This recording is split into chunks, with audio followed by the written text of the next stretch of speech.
AP summative assessment 1 సంబంధించి 7th class mathematics very very very very important question paper. So ఈ paper అనేది 80% miss అవ్వకండి. So డెఫినెట్గా అయితే ఇందులోంచి మీకు తప్పకుండా కొన్ని ప్రశ్నలు అయితే వచ్చే అవకాశం అయితే ఉంది. ఇక్కడ చూస్తే మీకు సెక్షన్ 1లో మొత్తం మీకు 2 మార్క్ క్వశ్చన్స్ 4 ఉంటాయి. 4 2 8 అనమాట.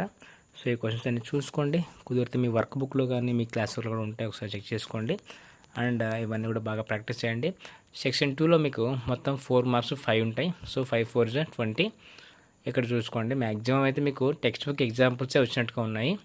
సో ఒక 2 క్వశ్చన్స్ అయితే టెక్స్ట్ బుక్ ఎగ్జాంపుల్స్ చూడండి మీ సిలబస్ ప్రకారంగా ఒకసారి చెక్ చేసుకోండి.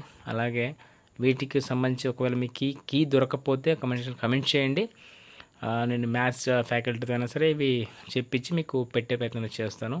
అండ్ ఈ క్వశ్చన్స్ అన్నిటికీ ఆన్సర్స్ మీకు టెలిగ్రామ్లో అయితే మీకు పోస్ట్ చేస్తాను అక్కడ. సో అక్కడ జాయిన్ అయిపోండి. అండ్ సెక్షన్ 3 చూడండి. మీకు మొత్తం వచ్చేసి ఇక్కడ 4 రాయాల్సి ఉంటుంది. So each one carry 8 marks. 4 8 32.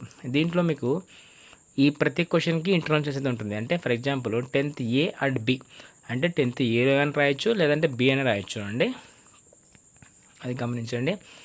ఇక 11th చూడండి. 11th ఏ ఆర్ బి కూడా ఉంటుంది. 11thలో మీరు ఏ అని రాయొచ్చు, బి అని రాయొచ్చు. ఇవన్నీ 8 mark questions. Very very important questions, అంటే రిపీటెడ్ ఆన్సర్ క్వశ్చన్స్ అనమాట. సో తప్పకుండా అయితే బాగా ప్రాక్టీస్ చేసుకోండి.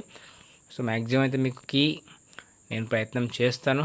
దాంతోపాటు మీకు ఇక్కడ లాస్ట్లో బిట్ పేపర్ కూడా వస్తుంది చూడండి.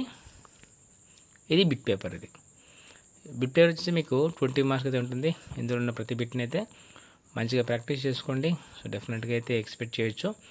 అండ్ ఎక్కువగా మీకు వర్క్ బుక్లో ఎక్సర్సైజ్ పార్ట్లో కొన్ని బిట్స్ అయితే ఉంటాయి, అవి కూడా చూసుకోండి, ప్రాక్టీస్ చేసుకోండి.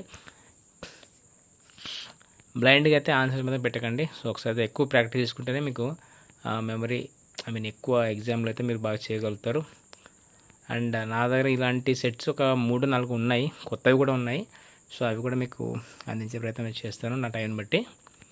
And stay tune for more updates. And మన ఛానల్ అయితే సబ్స్క్రైబ్ చేసుకోండి. అలాగే ఎవరికైతే అవసరం తప్పకుండా షేర్ చేయండి. And thank you so much for watching video. Stay tune for more updates.